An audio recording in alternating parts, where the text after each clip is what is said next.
മേഖലയിലെ യഥാർത്ഥ പ്രശ്നം എന്താ? അവിടെ ഒരു ഗ്രൗണ്ട് റിപ്പോർട്ട് നമുക്ക് ഇപ്പോഴാണ് അവിടുന്ന് മനസ്സിലായത്. അവിടുത്തെ റിപ്പോർട്ടുകൾ, ഗ്രൗണ്ട് റിയാലിറ്റി ഇപ്പോഴാണ് നമ്മൾക്ക് ബോധ്യപ്പെടുന്നത്.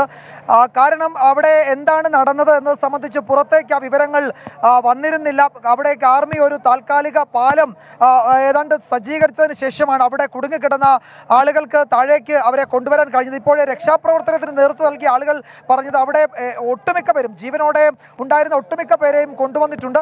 പക്ഷെ അവിടെ ഒരു റിസോർട്ട്, വനറാണി, ആ റിസോർട്ടിൽ ഇപ്പോഴും ചിലർ കുടുങ്ങിക്കിടക്കുന്നുണ്ട് എന്നാണ് പറയുന്നത്. പക്ഷേ അവരുടെ കാര്യത്തിൽ അതിൽ രണ്ടഭിപ്രായം പറയുന്നുണ്ട് അല്ലേ? ഇല്ല, വനറാണി അവിടെ എത്താൻ കഴിഞ്ഞിട്ടില്ല.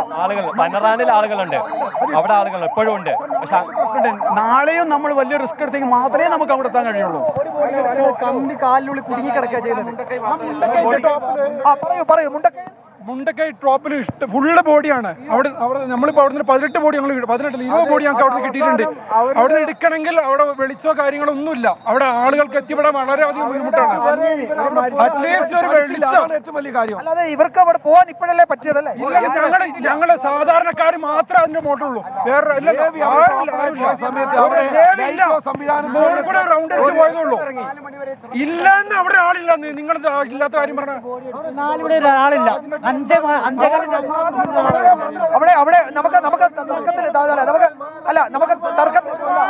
തർക്കത്തിലേക്ക് പോകാം. നമുക്ക് എന്താണ് അവിടുത്തെ നിങ്ങൾ കണ്ട ചിത്രം എന്താണ്?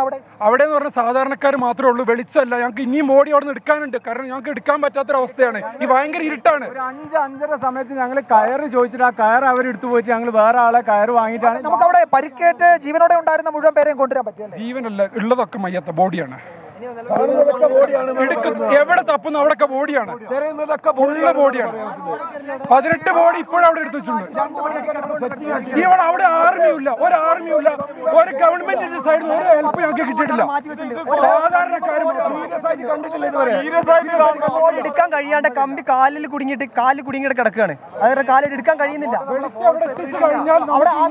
മുണ്ടക്കൈ മേഖലയിലെ കാര്യമാണ് പറയുന്നത്. മുണ്ടക്കൈ മേഖലയിൽ, അതായത് നമ്മൾ അധികൃതരോട് പറയുന്നത് മുണ്ടക്കൈ മേഖലയിൽ ഇതാ ഒരു നിമിഷം അതായത് മുണ്ടക്കൈ മേഖലയിലെ ഈ രക്ഷാദൗത്യത്തിന് പങ്കെടുത്ത ആളുകൾ മുണ്ടക്കൈ മേഖലയിൽ രക്ഷാദൗത്യത്തിൽ പോയിട്ട് അവിടെ നിന്ന് ആദ്യമായി വരുന്ന വിവരങ്ങളാണ്.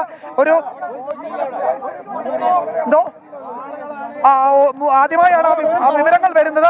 ആ വിവരങ്ങളാണ് നമ്മൾ പ്രിയപ്പെട്ട പ്രേക്ഷകരെ പങ്കുവയ്ക്കുന്നത്. അവിടെ മുണ്ടക്കൈ മേഖലയിൽ നിരവധി ആളുകൾക്ക് ജീവൻ നഷ്ടപ്പെട്ടിട്ടുണ്ട്. അവിടെ മൃതദേഹങ്ങൾ ഇങ്ങനെ കുടുങ്ങിക്കിടക്കുന്നുണ്ട്. അത് കൊണ്ടുവരാൻ കഴിയുന്നില്ല എന്നാണ്, എക്യുപ്മെന്റ് ഇല്ല നാട്ടുകാർ പറയുന്നത്. ഒരു 10-40 സാധാ ജനങ്ങളുണ്ട്. മറ്റ് റെസ്ക്യൂ കാര്യങ്ങളൊന്നും അവിടെ ഇതുവരെ എത്തിയിട്ടില്ല. രാവിലെ മുതൽ പറയുന്നത് അവിടുത്തെ വ്യാപ്തി വളരെയധികം നീണ്ട വ്യാപ്തിയാണ് എന്നുള്ളത്. അത് പഠിക്കാനോ അതിനുള്ള സംവിധാനോ കണ്ടെത്താൻ കഴിഞ്ഞില്ല. എടുക്കാൻ പറ്റും സമയമുണ്ടായിരുന്നു. എത്ര സമയം? അല്ലല്ല, ചോദിക്കട്ടെ, നമുക്ക് രാത്രിയിൽ വെളിച്ചം ഏർപ്പെടുത്താൻ ആരോടാ പറയേണ്ടത്? നമ്മളത് പറയാം. നമ്മുടെ സംവിധാനം നേവിയാണോ സർക്കാർ സംവിധാനമാണോ?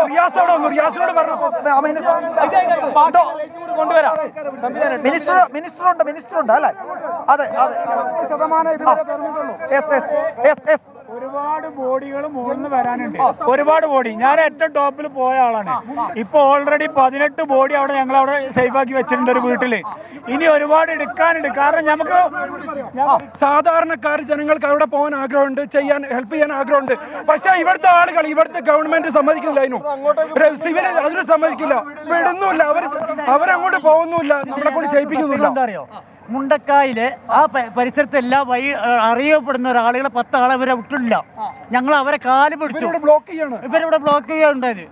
ഒരാളെ വിടണ്ടേ? ആ പരിസരത്ത് താമസിക്കുന്ന ഈ മോഹൻലാലിന്റെ എസ്റ്റേറ്റിന്റെ അതിൽ താമസിക്കുന്ന 4 ആള് കാല് പിടിച്ച് കെഞ്ചി, എന്നിട്ട് പോലും വിട്ടില്ല. ഇതാണ് എനിക്ക് പറയാനുള്ളത്. ഇതാണ് പറയാനുള്ളത്.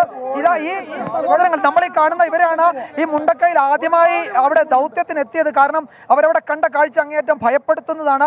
അവിടെ മൃതദേഹങ്ങൾ ആണുള്ളത്, അത് കൊണ്ടുവരാൻ കഴിഞ്ഞിട്ടില്ല. പരിക്കേറ്റ കുറെ ആളുകളെ വിവിധ ഭാഗങ്ങളിൽ നിന്ന് അവിടെ ഈ പാലത്തിലൂടെ കൊണ്ടുവന്നിട്ടുണ്ട്. പക്ഷേ അവിടെ മൃതദേഹങ്ങളുണ്ട്, അതിൽ വിശദമായ പരിശോധന നടത്തേണ്ടതുണ്ട്. അവിടുത്തെ ഒരു യഥാർത്ഥ രാവിലെ ഞങ്ങൾ തുടങ്ങിയിട്ടുണ്ട്. ഒരാൾ അവിടെ ഇതുവരെ വന്നിട്ടില്ല.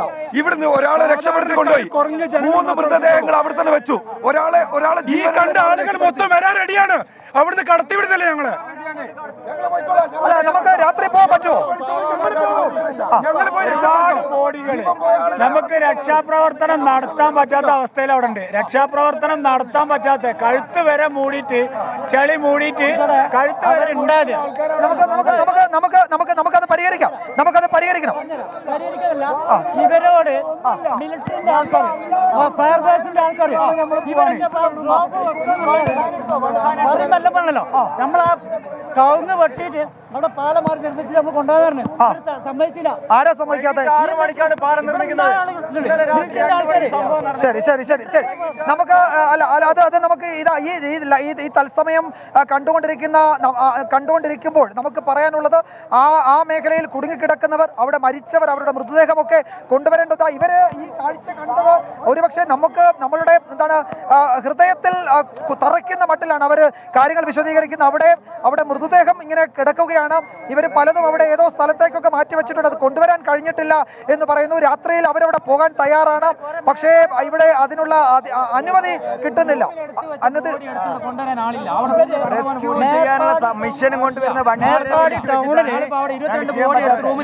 അവിടെ കേൾക്കാൻ പറ്റുമെങ്കിൽ അവിടെ 22 ഡെഡ് ബോഡി അവിടെ ഈ ദൗത്യത്തിൽ പങ്കെടുത്ത ആളുകൾ അവിടേക്ക് മാറ്റിവെച്ചിട്ടുണ്ട്. അവിടെ ഒരു റിസോർട്ട് ഉണ്ട്. ആ റിസോർട്ടിൽ കുടുങ്ങിയിട്ടുണ്ട് ചിലര്. ആ റിസോർട്ടിൽ ആളുകൾ കുടുങ്ങിയിട്ടുണ്ട്. അവർ സേഫ് ആണെന്ന് പറയുന്നു. അതല്ല, അവർക്ക് പരിക്കുണ്ടെന്ന് പറയുന്നു. എന്തായാലും നമ്മൾ ആ മേഖലയിൽ നിന്നുള്ള വിവരങ്ങൾ ഇതാദ്യമായാണ് പുറം ലോകം അറിയുന്നത്. ഈ ഘട്ടത്തിൽ എനിക്ക് ഇവിടെ നിന്ന് പറയാനുള്ളത്, ഈ രാത്രിയിൽ അവിടേക്ക് പോകാൻ ആർക്കെങ്കിലും കഴിയുമോ? അവിടെ നിന്നുള്ളവരെ ഇവിടെ കൊണ്ടുവരാൻ ഇവർക്ക് അനുവാദം കൊടുക്കാൻ കഴിയുമോ? അതിന് സിവിൽ അതോറിറ്റീസിന് അല്ലെങ്കിൽ ഇവിടുത്തെ സേനാ വിഭാഗങ്ങൾക്ക് അതിന് അനുമതി കൊടുക്കാൻ കഴിയുമോ എന്നുള്ളതാണ്. ഏതായാലും ഒരു കാര്യം ഉറപ്പാണ്, നമ്മൾ കരുതിയതിനപ്പുറത്തേക്കുള്ള ദുരന്തമാണ് ആ മേഖലയിൽ നടന്നിട്ടുള്ളത്.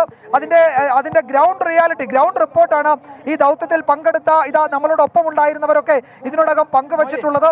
അപ്പോൾ നമ്മൾ കരുതിയതിനേക്കാൾ കുറെ കൂടി സങ്കീർണമാണ് ആ മേഖലയിലെ അവസ്ഥ എന്ന് പറയേണ്ടി വരുന്നുണ്ട്. അപ്പോൾ നമുക്ക് ഇനി ഈ രാത്രിയിൽ വേണ്ടത് അവിടെ നിന്നുള്ള ആളുകളെ എത്തിക്കുന്നതിന് അല്ലെങ്കിൽ അതിന് വേണ്ടുന്ന ക്രമീകരണങ്ങൾ ഒരിക്കൽ തന്നെയാണ്. ഈ ദൃശ്യങ്ങളിൽ കാണാം ആംബുലൻസ് സൗകര്യങ്ങളും ഒക്കെ ഇവിടെ ഉണ്ട്.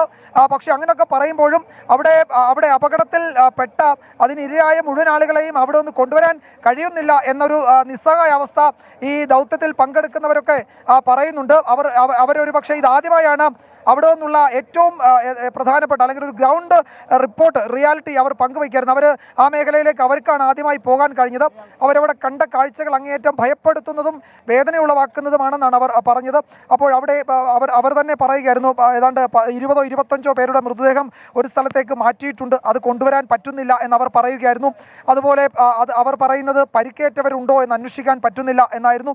നമ്മൾ ഈ ദൃശ്യങ്ങളിൽ കാണുന്നത് ആ ദുരന്ത ഭൂമിയിലേക്ക് അതിൻ്റെ അവസാന ഭാഗത്തേക്ക് നീണ്ടു കിടക്കുന്ന ഈ ആംബുലൻസുകളും മറ്റ് ഹിറ്റാച്ചി വാഹനങ്ങളും ഒക്കെയാണ്. അതൊക്കെയാണ് ഈ രാത്രിയിൽ ഇനി ദൗത്യത്തിൽ ഏത് തരത്തിൽ അതിന് ഉപയോഗിക്കാൻ കഴിയുമെന്ന് നമുക്ക് പറയാൻ പറ്റുന്നില്ല. എന്തായാലും ഒരു കാര്യം ഉറപ്പാണ്, ഈ മുണ്ടക്കൈ മേഖലയിൽ നിന്ന് 100 കണക്കിന് ആളുകളെ ഈ ആർമിയുടെ താൽക്കാലിക പാലത്തിലൂടെ പുറത്തേക്ക് എത്തിച്ചിട്ടുണ്ട് എന്ന് പറയുമ്പോഴും അവിടെ ഇനിയും ആളുകൾ കുടുങ്ങിയിട്ടുണ്ടോ എന്ന് സംശയം പറയുന്നുണ്ട് നാട്ടുകാർ. തന്നെയുമല്ല, അതിൽ ഏറ്റവും വേദനാജനകമായത് അവിടെ മൃതദേഹങ്ങൾ അവിടെ ഉണ്ട്.